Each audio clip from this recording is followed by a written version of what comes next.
director of a small company called Accent, where we develop carbon fibre structures for cars.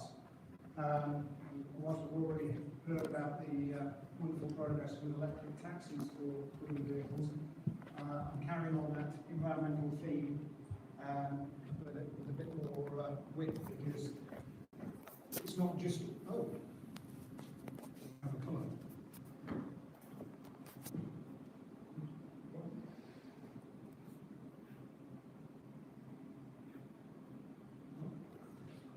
I'm going to talk today. I'm going to talk today really about how we're using lightweighting. So carbon fibre, we all know, is a material that's used to make lightweighting, but I thought I'd just start by explaining why we need to make vehicles lightweight, because it's not just about cars. So anything with an internal combustion engine, it's vital to these days to reduce the CO2 and the particulates. Battery electric vehicles, we've just been hearing about the taxi, want to get as much range as possible out of their vehicle.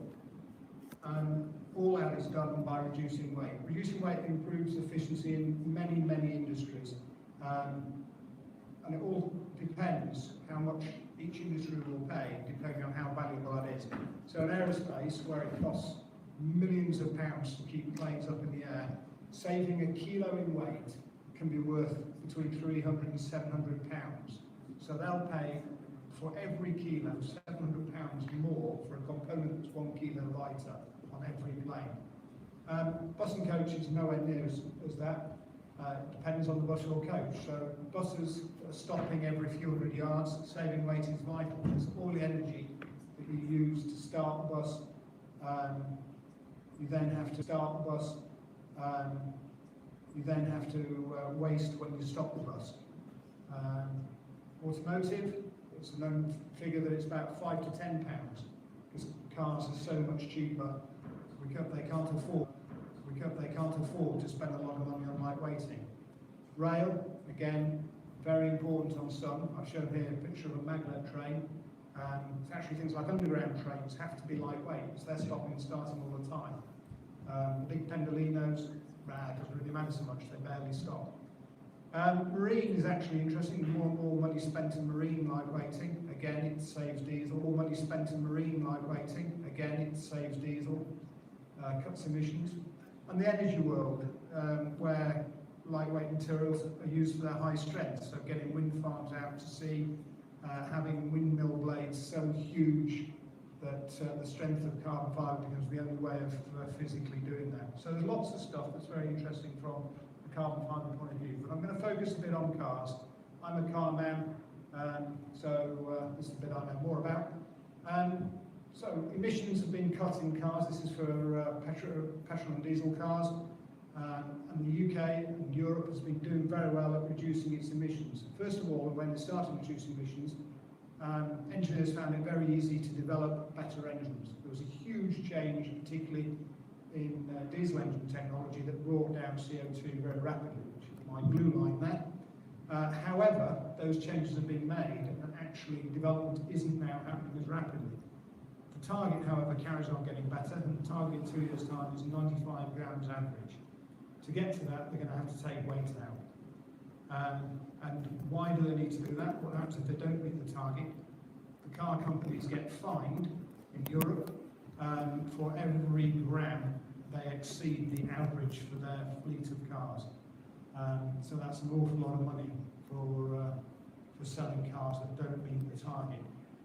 They're not going to do that. They're going to pass those costs on to the customers. So to make their cars cheap, they've got to hit the target. So, current wisdom, if you want a cheap car, you make it out of steel. If you want a more luxury car, or indeed a taxi, you make it out of aluminium. If you want a very exotic car, make it out of carbon fibre. And the reason for that is because aluminium saves weight over steel, costs a bit more. Carbon fibre saves an awful lot of weight, but costs an awful lot more. We are actually finding our place with Accent as a carbon fibre that actually costs the same as aluminium, So we've got the benefit of the even lighter weight for the price of aluminium. The current car technology is more about using aluminium, carbon fibre that costs as much as it does on an aeroplane, but I'll tell you more about that in a second. So, structural carbon fibre was developed in motorsport and in aerospace, which is great because neither of those two industries absolutely give a damn about the cost. They'll just spend what they need to do to get the solution they need. And the way they do that, by cutting out carbon fibre, is very slow, very wasteful, very labour intensive. It requires a machine called an autoclave, which is a very, very expensive vacuum oven.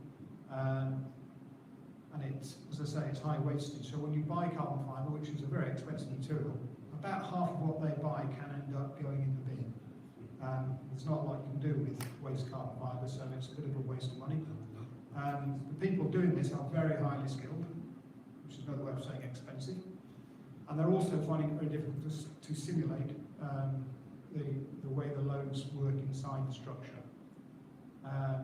It is all proving very difficult to automate and speed up. So car companies who are using carbon fibre, I've shown you a picture of McLaren, are basically just spending more and more to get people to build frames quicker and to try and improve the process the best they can. But it is still the same base motorsport process that McLaren actually started back in the 80s. We do it differently. We use a process called braiding. Braiding has been around since, well, for about 200 years. Braiding is the process that made your socks. Probably makes some of our Christmas jumpers as well. But braiding knits fibres together. Shown here in the photograph of knitting glass fibre, which is white, so it's easier to see.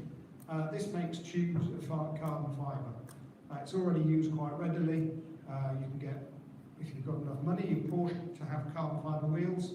It's used for a lot of prosthetics. A lot of sporting equipment is braided. It's much quicker, it's lower cost because it doesn't waste carbon fibre, and you can make it into many shapes. So it is, and we have developed potential for how this becomes suitable for mass production.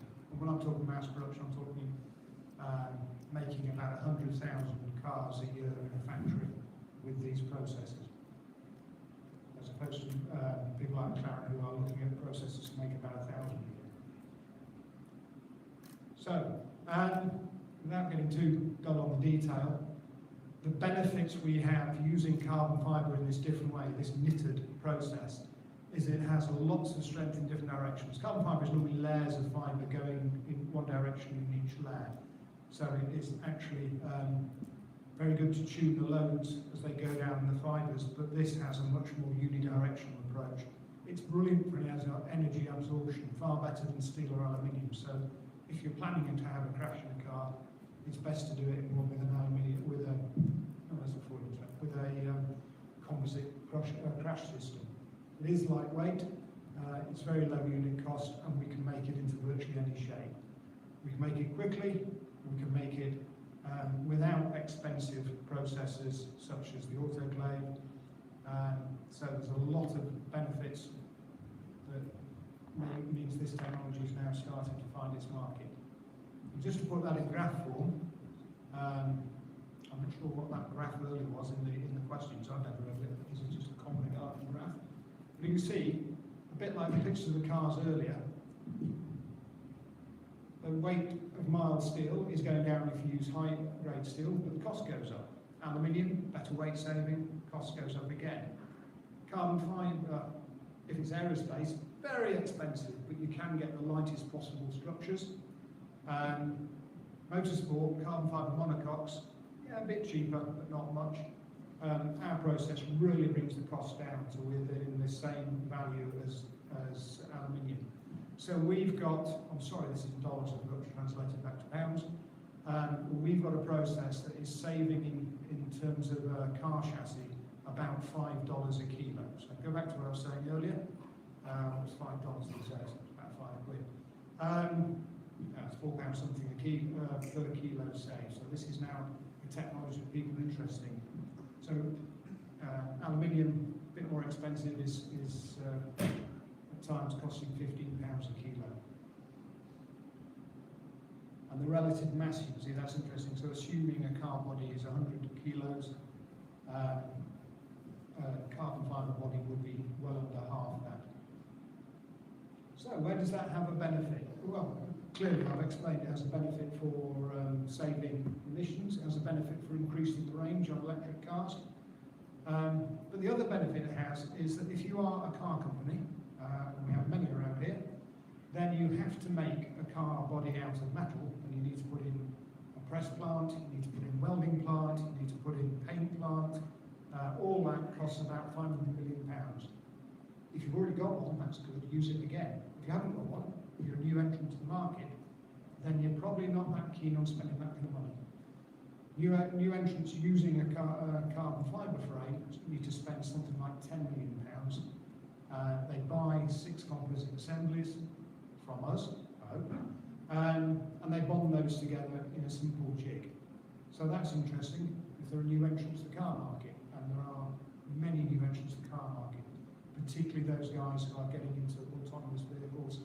I put on here, and everybody knows Uber's making their own vehicle, we've heard of Google making their own vehicle, Apple, etc. So these guys are fascinated by their technology, their automated driving. They don't care about designing a car, so they're very happy to go to buy a car frame off a supplier like us. Current OEMs, because they have those big expensive metal plants, can't actually change very quickly. So they're looking to make some parts of their car out of carbon fibre to try and save a bit of weight. If you want to save the most weight, you have to make the biggest change. So I think this repeats the graph I was showing earlier actually.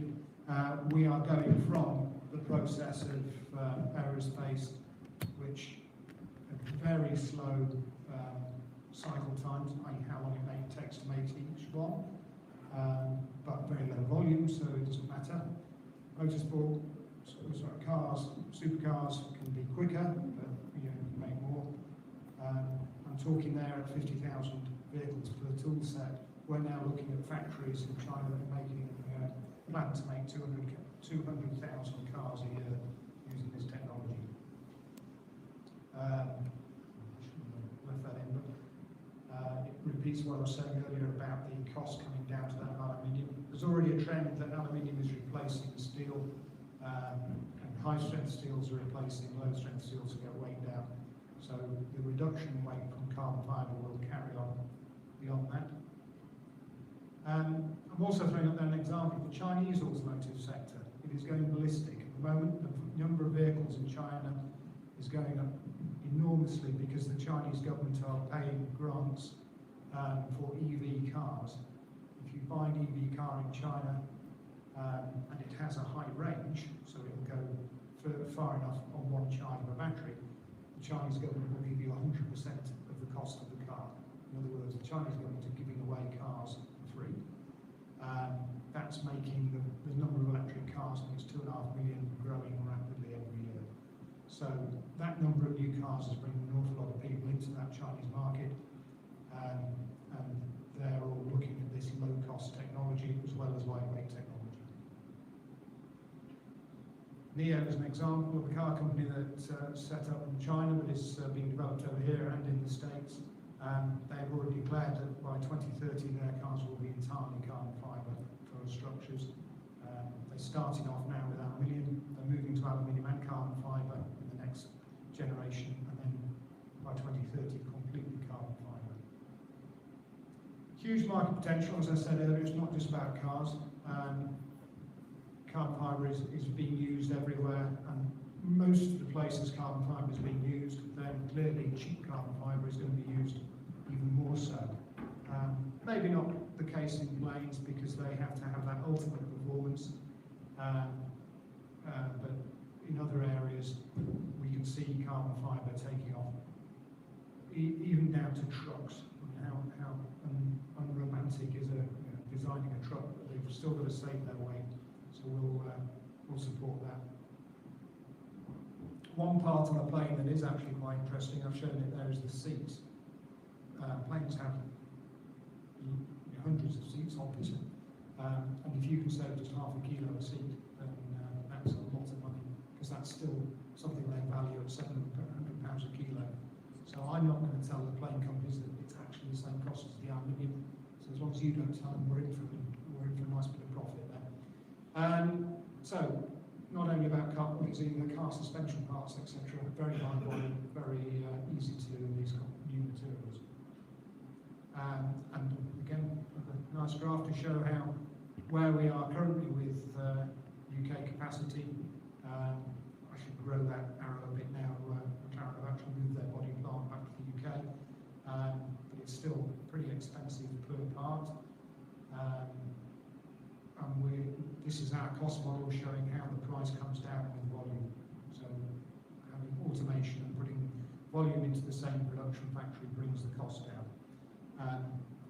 And there's a very interesting, well, I find it interesting, I would, bit going on here that if you then start making this volume, our 200,000 vehicle factory in China is going to use 5 times more carbon fibre that is made in China anyhow.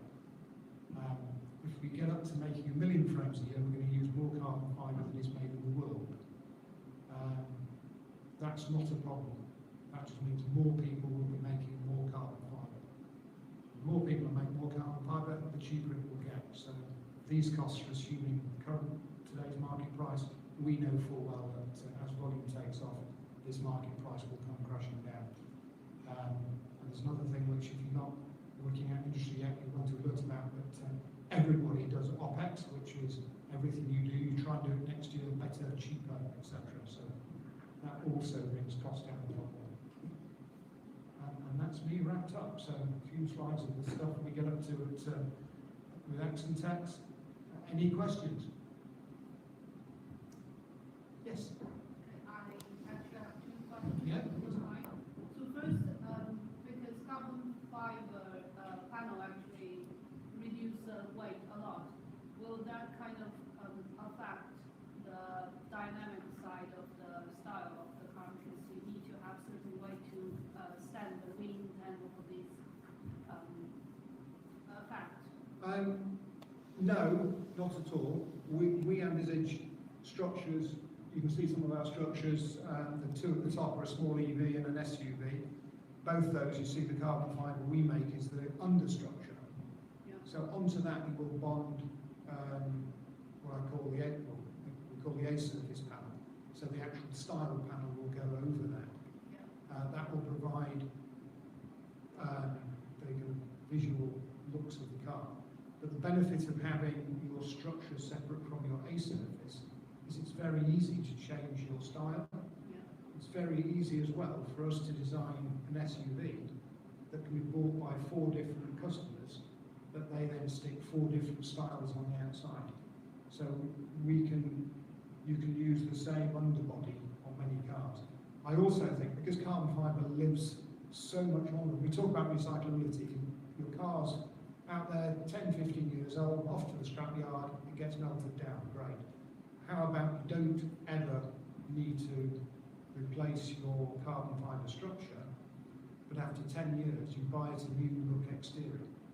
You just have a new exterior put on it. Because the structure will go 30, 40, 50 years, which currently you can't do.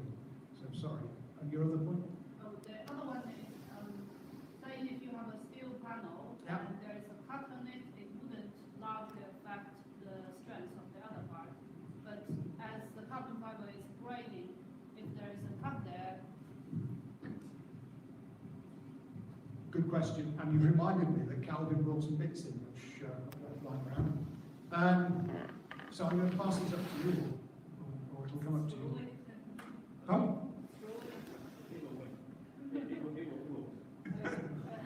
So I'll just explain. I don't know if you can all see, that has been bent in a test against a very sharp edge. It is broken from here right down there. 95% of its width is broken. Now, I was explaining earlier about motorsport and planes where they have layers of carbon fibre. You can get a failure in carbon fibre between the layers and you can never see it.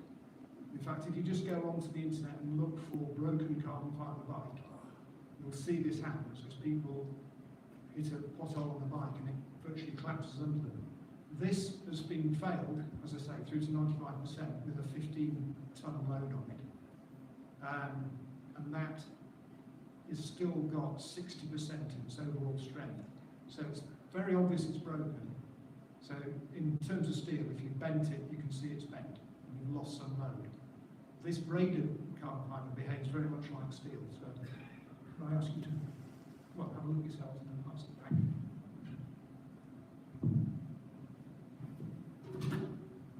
I've got another bit of structure, and Calvin will be in trouble if he doesn't get these back to work on Monday, so have a look at that.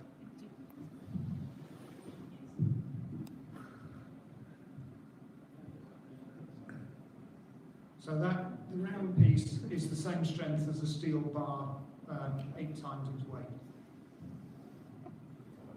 Calvin, you've seen it before.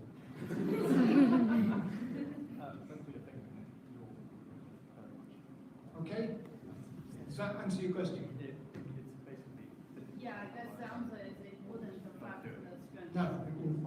Well, it does slightly, but in car terms, if that was your suspension and you hit something, I mean, you'd still be safe driving. You'd think, oh, this isn't right, go to a garage and they would see a failure and replace the part, rather than you have an instant failure and be stranded or worse. Any other questions? Now I've got bits of carbon fibre flying around the lecture theatre. I'm glad I didn't remember those at the beginning. If you want to try and break that beam further, feel free. No, just try and break it back to back. It took 15 tons to break it, it'll take about 10 tons to move it further. That's when I smashed my head again and I get stuck in work, so this is right in my head, it was like, well, yours. Fine. We didn't hit you over the head with it. Oh, you hit you over the head with it. Okay, any more questions? I think I'm handing back to the quiz.